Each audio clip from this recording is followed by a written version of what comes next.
मथुरा में 31 अगस्त को होने वाले राधा अष्टमी मेले की सुरक्षा व्यवस्था और तैयारियों को लेकर शनिवार को बरसाना के पीडब्ल्यूडी गेस्ट हाउस में एक समीक्षा बैठक हुई। जिलाधिकारी चंद्र प्रकाश सिंह और एसएसपी श्लोक कुमार सिंह ने बरसाना मंदिर के सेवायतों से व्यवस्थाओं की जानकारी ली। श्री कृष्ण जन्माष्टमी के बाद बरसाना में राधाष्टमी की तैयारियां जोरों पर है। विश्व प्रसिद्ध राधा रानी का जन्म दिवस 31 अगस्त को मनाया जाएगा और ये बहुत बड़ा त्योहार है। जैसे जन्माष्टमी मथुरा और वृंदावन में मनाई जाती है, वैसे ही पूरे ब्रज में और बरसाना में राधाष्टमी का त्योहार मनाया जाता है। अच्छी व्यवस्था हो, खूब साफ सफाई हो, जो श्रद्धालु बाहर से आए उन्हें किसी प्रकार की असुविधा ना हो, पार्किंग की प्रॉपर व्यवस्था हो, लाइटिंग की प्रॉपर व्यवस्था हो, सफाई की प्रॉपर व्यवस्था हो, पीने के पानी का समुचित उपलब्धता हो, टॉयलेट हो, ये सारी विभागवार समीक्षा की गई है।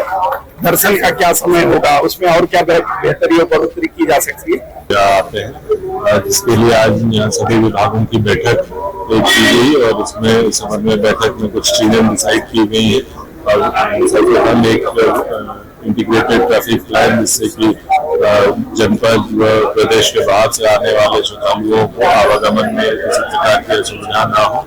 इसके अतिरिक्त सीसीटीवी के माध्यम से यहाँ मॉनिटरिंग की जाएगी और पीएसएसएन के माध्यम से श्रद्धालुओं को जो भी सूचना वो प्रचारित की जाएंगी।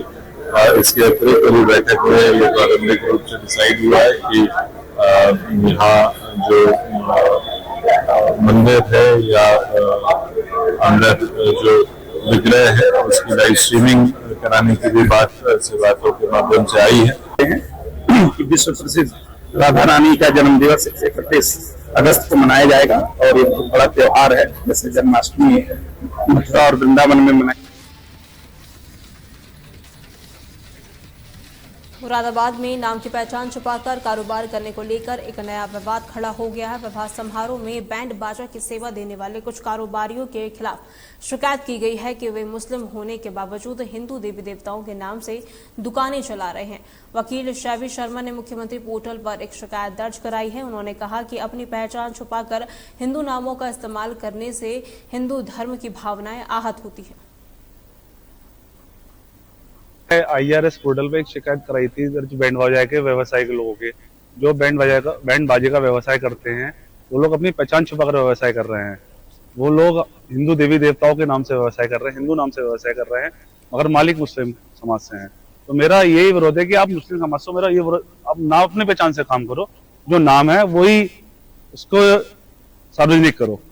बैंड नाम रखा गया है, शर्मा बैंड रखा गया है, हिंदू विजय बैंड रखा गया है और अग्रवाल बैंड रखा गया है और उसका जो ऑनर है मतलब मालिक हैं जो मुस्लिम समाज के हमारे भाई हैं।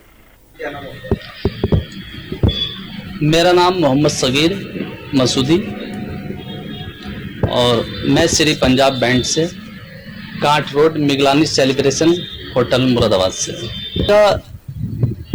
जिन लोगों की शिकायत है मैं उनकी शिकायत जायज़ है और जो उन्होंने सोचा बेहतर है। देखिएगा, हम कोई भी काम करते हैं तो प्रदेश सरकार के अल्पसंख्यक कल्याण मुस्लिम वक्फ एवं हज राज्य मंत्री दानिश आजाद अंसारी शुक्रवार दोपहर अमरोहा के गजरौला में हाईवे स्थित भाजपा नेता डॉक्टर सोरेन सिंह के आवास पहुंचे। इस दौरान उन्होंने कांग्रेस पर देश के लोकतांत्रिक ढांचे पर हमला करने का आरोप लगाया। अंसारी ने कहा कि कांग्रेस और अन्य विपक्षी दल हताश हैं और उनके सभी आरोप निराधार हैं। उन्होंने कहा कि भारत संविधान से चलता है और कांग्रेस लोकतांत्रिक संस्थाओं के प्रति जनता के मन में संदेह पैदा कर रहा है। बिहार विधानसभा चुनाव के संदर्भ में उन्होंने कहा कि कांग्रेस को पता है कि जनता उन्हें नकार देगी, इसीलिए वो हार छिपाने की योजना बना रहे हैं। मंत्री जी, पहला सवाल ये है, आजकल वोट अधिकार जो यात्रा है विपक्ष के द्वारा निकाली जा रही है बिहार में और एक बड़ा मुद्दा जो है वो पेश किया जा रहा है। देखिए, कांग्रेस पार्टी और तमाम विपक्षी दल आज पूरी तरीके से हताश है। ये तमाम जितने भी निराधार आरोप लगा रही है कांग्रेस पार्टी और विपक्षी दल, ये उनकी हताशा को साफ जाहिर करता है। और जिस तरीके से देश के हमारे लोकतांत्रिक ढांचे पे हमला करने का काम कांग्रेस पार्टी कर रही है, ये बहुत दुखद भी है और चिंताजनक भी है। देश, हमारा भारत देश एक लोकतांत्रिक देश है। लोकतांत्रिक प्रक्रिया से हमारा देश चलता है, संविधान से हमारा देश चलता है। इस लोकतांत्रिक प्रक्रिया के की जो अलग अलग संस्थाएं हैं, उन संस्थाओं के प्रति संदेह उत्पन्न करा के जनता के मन में विद्रोह की भावना जागृत करना, ये मुझे लगता है कांग्रेस पार्टी का मूल उद्देश्य है। ये कांग्रेस पार्टी तमाम जितनी एक्सरसाइजेस कर रही है इसलिए कर रही है, इसके पीछे की कहानी वजह भी यही है कि बिहार में विधानसभा चुनाव होने वाले हैं और उस विधानसभा चुनाव में कांग्रेस पार्टी ये जानती है कि जनता एक सिरे से कांग्रेस पार्टी को नकारने वाली है। इसीलिए कांग्रेस पार्टी ये आने वाली अपनी हार को छुपाने के लिए ये तमाम जो प्लानिंग।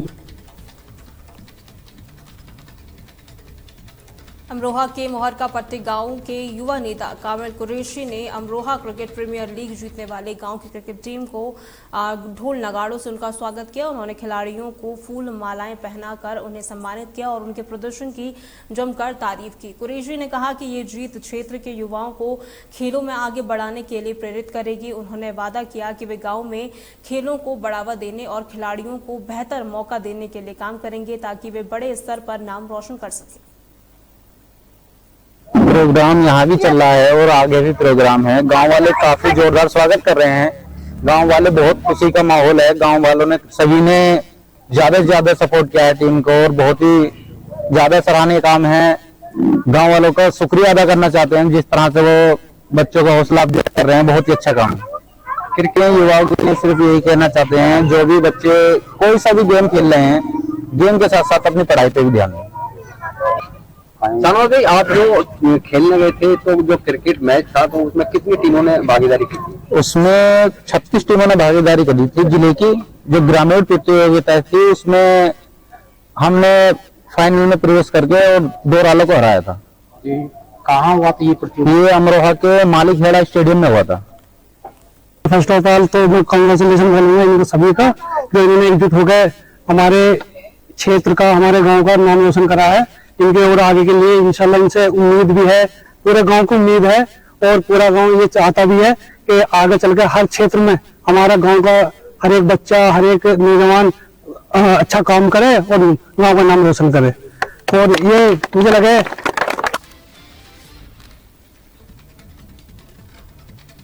गाजियाबाद के मोदीनगर क्षेत्र में पुलिस ने दहेज हत्या का एक मामले का खुलासा करते हुए 3 आरोपियों को गिरफ्तार किया है।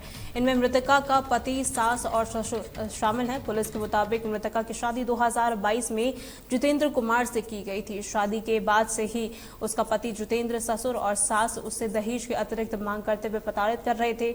19 अगस्त को विवाद इतना बढ़ गया कि पति जितेंद्र ने चाकू से हमला कर अपनी पत्नी की हत्या कर दी। घटना के बाद आरोपी फरार हो गए। पुलिस ने दबिश देकर तीनों आरोपियों को मोदीनगर बस अड्डे से गिरफ्तार कर लिया है। उनकी निशानदेही पर हत्या में इस्तेमाल किया गया चाकू भी बरामद किया गया है।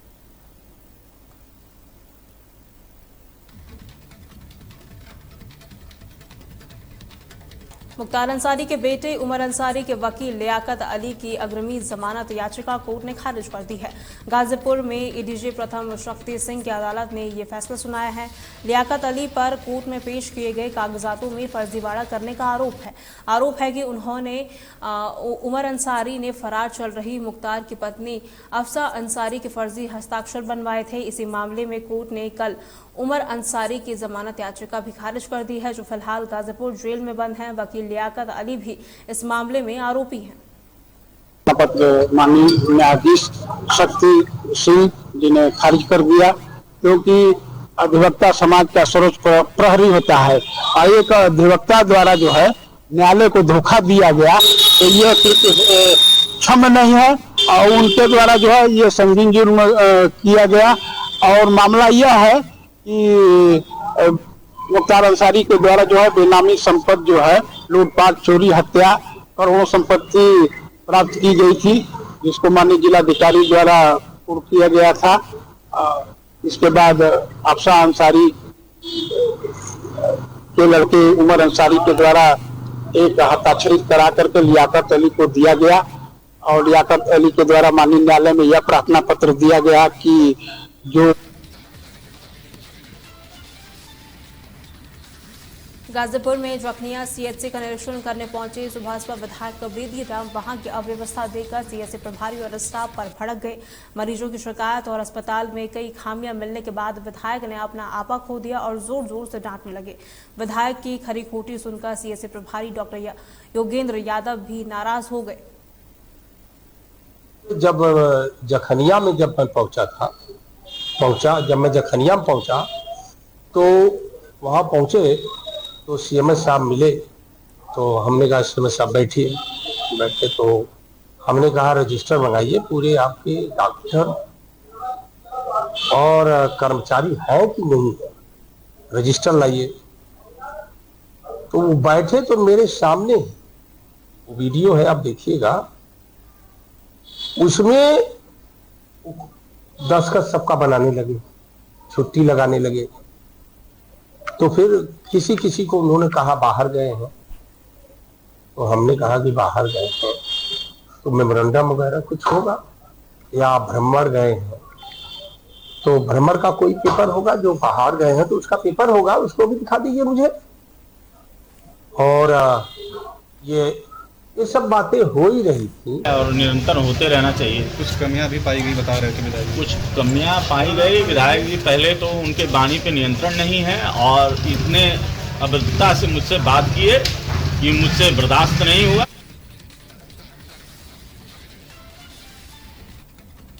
आईपीएस आशना चौधरी सीओ सिटी के निर्देश पर पुलिस ने मथुरा में बड़ी कार्रवाई करते हुए स्पा सेंटर की आड़ में चल रहे देह व्यापार के 2 अड्डों पर छापा मारा है। पुलिस ने मौके से करीब 1 दर्जन महिलाओं और 4 लोगों को गिरफ्तार किया है। पुलिस को कृष्णा नगर क्षेत्र में इन स्पा सेंटरों में अनैतिक गतिविधियां चलने की सूचना मिली थी।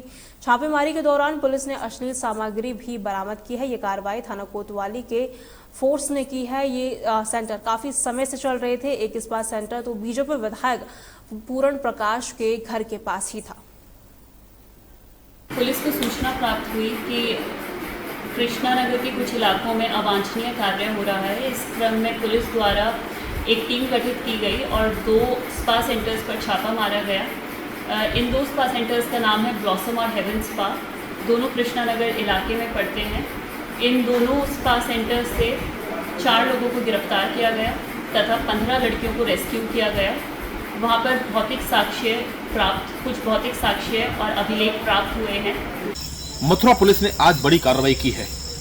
जिस्म फरोशी का धंधा करने वाले उन स्पा सेंटरों पर छापा मारा है जहां कई लड़का और लड़कियों व महिला पुरुष को पुलिस ने हिरासत में लिया है। यह जिस्म फरोशी के सेंटर, जिन्हें स्पा सेंटर के नाम से चलाया जा रहा था, यह काफी लंबे समय से यहां चलते आ रहे थे, जिसमें कई लोगों को पुलिस ने आज गिरफ्तार किया है। वह जिस्म फरोशी में उपयुक्त होने वाले सामान को भी पुलिस वहां से ले गई है। लोगों से पूछताछ चल रही है, आखिर यह लोग क्या करते थे। इसी तरह के स्पा सेंटर के नाम पर जिस्म फरोशी के और भी कई कृष्णा नगर से लेकर मथुरा भर में ये लोग फैले हुए हैं। देखने वाली बात यह है, यह स्पा सेंटर, जिसमें से एक स्पा सेंटर जो पकड़ा गया है वो बिल्कुल बीजेपी विधायक पूर्ण प्रकाश के घर के करीब पकड़ा गया है। कहां से आती है इन लोगों में इतनी हिम्मत कि यह लोग स्पा के नाम पर जिस्म फरोशी का धंधा कर रहे हैं।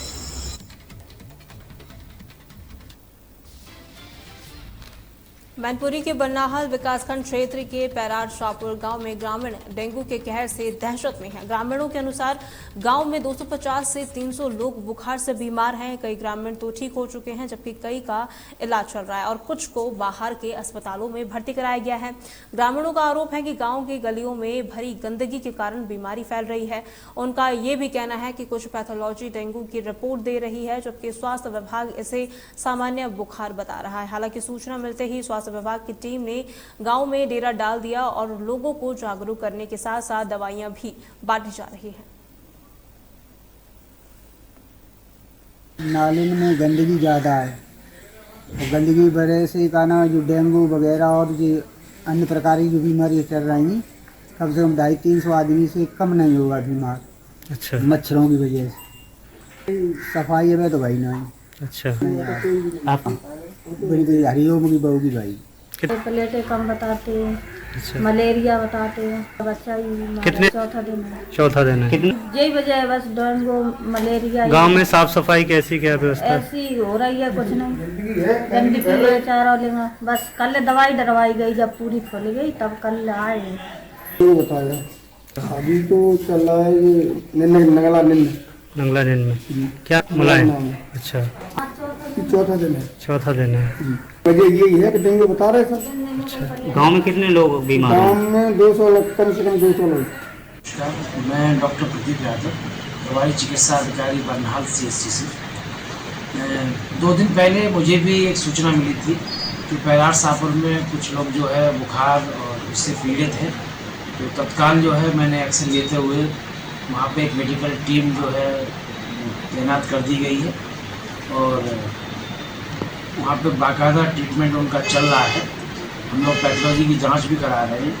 कुछ पैथोलॉजी वालों ने रिपोर्ट जो दे रहे हैं लोगों को, वहाँ की लोकल कोई पैथोलॉजी थी तो उन्होंने जो है डेंगू की कह देते हैं वो, लेकिन नालिन में हापुड़ की धौलाना तहसील बार के अधिवक्ताओं बिना मल्लिका संघ और स्टंप वेंडरों ने रजिस्ट्री कार्यालय के स्थानांतरण की सूचना का जोरदार विरोध किया। विरोध प्रदर्शन की सूचना मिलने पर SDM रेणु सिंह ने अधिवक्ताओं से बातचीत की। सभी अधिवक्ताओं ने धौलाना SDM को एक ज्ञापन सौंपा और चेतावनी दी कि अगर रजिस्ट्री कार्यालय का स्थानांतरण किया गया तो वे तहसील में तालाबंदी करेंगे और सड़कों पर आंदोलन करने के लिए मजबूर हो जाएंगे। विश्वसनीय सूत्रों से पता चला है कि रजिस्ट्री ऑफिस को तिलकवा ले जाने की तैयारी चल रही है, जिसको हम किसी भी कीमत पर धौलाना तहसील से जाने नहीं देंगे। धौलाना तहसील के आसपास काफी जगह पड़ी हुई है, खसरा संख्या 465 में, 417 में, जहां रजिस्ट्री ऑफिस बन सकता है। सभी अधिवक्ताओं ने आज SDM महोदय को ज्ञापन दिया है, चाहे कुछ भी हो जाए, चाहे हड़ताल करनी पड़े, चाहे अनशन करना पड़े, चाहे कुछ भी, मतलब कहीं तक भी जाना पड़ेगा, तो हम रजिस्ट्री ऑफिस को धौलाने से बाहर नहीं जाने दें। पता चला कि यहाँ से धौलाना से रजिस्ट्री का स्थानांतरण तिलकवा नगर पालिका में किया जा रहा है। इस सूचना को प्राप्त करते ही हम अधिवक्ता लोगों में इस बात का रोष पैदा हुआ और हमने फिर उसको लेकर के हमने अपने SDM महोदय उपजिलाधिकारी हापुड़ से इस पर विचार विमर्श किया, बातचीत की और उनको ज्ञापन दिया कि हमारे पास यहाँ पर एक नहीं 2-3 जगह, हमारे पास कई खसराओं में यहाँ पर जगह उपलब्ध है पर्याप्त। बहराइच में आम आदमी पार्टी के कार्यकर्ताओं ने अपनी 5 सूत्रीय मांगों को लेकर जिला मुख्यालय पर प्रदर्शन किया और सिटी मजिस्ट्रेट को ज्ञापन सौंपा। उनकी मुख्य मांगों में किसानों को पर्याप्त मात्रा में खाद उपलब्ध कराना और खाद वितरण में हो रही कालाबाजारी और भ्रष्टाचार को रोकना शामिल है। जिला अध्यक्ष फिरोज हैदर ने कहा कि अन्नदाताओं को सुरक्षा भी प्रदान की जानी चाहिए। देखिए, आज जो यूरिया की खाद की किल्लत को लेकर हमारे राज्यसभा सांसद आदरणीय श्री संजय सिंह जी के निर्देशानुसार और बहुत बरान के अध्यक्ष इमरान लतीफ़ जी के निर्देशानुसार पूरे उत्तर प्रदेश में यूरिया की किल्लत को लेकर ज्ञापन कार्यक्रम रखा गया है, जो हर जिले की सभी तहसील स्तर पर रखा गया है। और इसका जो मांगे जो हम लोगों की हैं, पहली मांग हमारी है कि किसानों को तत्काल पर्याप्त मात्रा में खाद उपलब्ध कराई जाए। दूसरी मांग हमारी है खाद वितरण में भारी भ्रष्टाचार और कालाबाजारी पर रोक लगे और खुद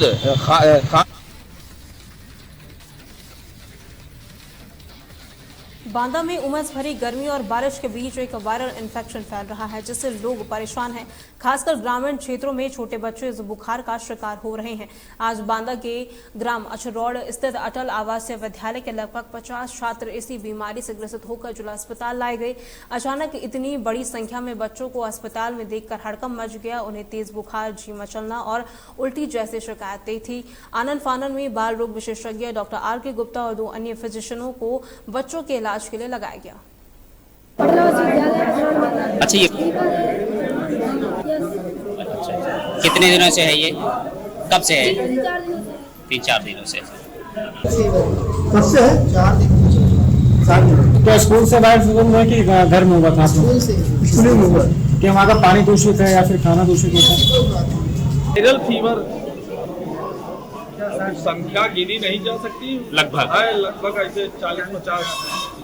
कब से दिन से बढ़ता जा रहा है, संख्या बढ़ती जा रही। पहले 2-4 बच्चे थे, फिर अच्छा। हालांकि कुछ बच्चे आए हमारे यहाँ, तो इन बच्चों को सबको लगभग वायरल फीवर है और वायरल फीवर से ग्रसित है। किसी को भी किसी फूड पॉइजनिंग की कोई ऐसी शिकायत नहीं है।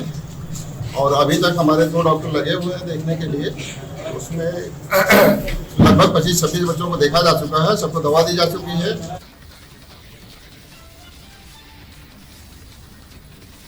बरेली में एक प्रेमी जोड़े ने पुलिस के बुलावे पर बरेली आने के बाद जहरीला पदार्थ खा लिया। दोनों को गंभीर हालत में जिला अस्पताल में भर्ती कराया गया, जहां उनका इलाज चल रहा है। प्रेमनगर थाना क्षेत्र के रहने वाले अनुराग चौहान और बरादरी थाना क्षेत्र के एक लड़की के बीच पिछले 1.5 साल से प्रेम प्रसंग चल रहा था। दोनों शादी करना चाहते थे, लेकिन परिवार की सहमति न मिलने पर वे 19 अगस्त को घर से फरार हो गए। प्रेमी जोड़े का कहना है कि उन्हें डर था कि अगर शादी नहीं हुई तो उनके परिवार वाले उन्हें अलग कर देंगे।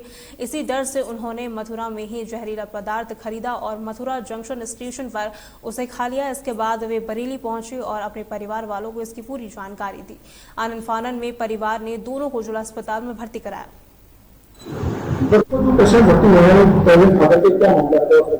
रात को 3:30 बजे करीब भर्ती हुए हैं। अनुराग और दृष्टि दोनों का इलाज चल रहा है और हालत पहले से ठीक है। हाँ, शायद समय से प्रेम प्रसंग चल रहा था, लेकिन इनके लड़की के माँ बाप जो है हमारे घर भी आए थे और बातचीत भी हुई थी, राजी भी थे दोनों। उसके बाद क्या हुआ इस बात की हमें जानकारी नहीं थी। चलता था इन लोगों ये सैटेलाइट पे नंदन जी के बढ़ाने पे हम लोग पहुंचे। बरेली पुलिस ने एक बड़ी कार्रवाई करते हुए फर्जी दस्तावेजों के आधार पर भारत में रह रही 3 बांग्लादेशी महिलाओं को गिरफ्तार किया है। पुलिस ने इनके पास से कई जाली भारतीय आईडी और पासपोर्ट बरामद किए हैं। एसएसपी के चलाए जा रहे अपराध विरोधी अभियान के तहत प्रेमनगर थाना पुलिस को ये बड़ी सफलता मिली है। मुख्य आरोपी मुनारा भी बचपन से ही भारत आ गई थी और यहीं उसने अपना परिवार बसा लिया था। उसके 4 बच्चे भी हैं जो भारत के अलग अलग शहरों में काम करते हैं। मुनारा के बाद भी 2 और बांग्लादेशी महिलाओं सायरा बानो और तस्लीमा को भी भारत बुलाकर उनके परिवार बसने में मदद की गई थी। महिलाओं को गिरफ्तार किया है। उनके नाम इस प्रकार है: मुनारा बी वाइफ ऑफ यासीन, वर्तमान पता थाना प्रेमनगर; सायरा बानो और तस्लीमा, वर्तमान पता हाफिजगंज। इनका जो मूल पता है बांग्लादेश में ग्राम सीकरी, बेनापोल, जिला जैसलमेर है। पूछताछ में इनके द्वारा बताया गया कि लगभग 1970-72 में बॉर्डर पार करके मुनारा बी नाम की जो महिला है वह भारत में आई थी। उसके उपरांत इसकी दोनों बहनें तस्लीमा और सायरा दोनों भी भारत आई। ज़्यादातर जीवन मुनारा का बरेली में ही बीता है। यहाँ पर इसने शादी करी, इसके 4 बच्चे हैं। इस महिला ने अपनी नागरिकता छुपाई और फर्जी तरीके से 2 पासपोर्ट इसने बनाए। पहला पासपोर्ट 2011 में इसने अपने नाम से बनाया और दूसरा पासपोर्ट इसने अपनी बहन के नाम से और अपनी फोटो लगाते हुए, अपना थंब इम्प्रिंट लगाते हुए। खबर उत्तर प्रदेश में फिलहाल के लिए इतना ही। खबरों के लिए बने रहे तहलका डिजिटल के साथ।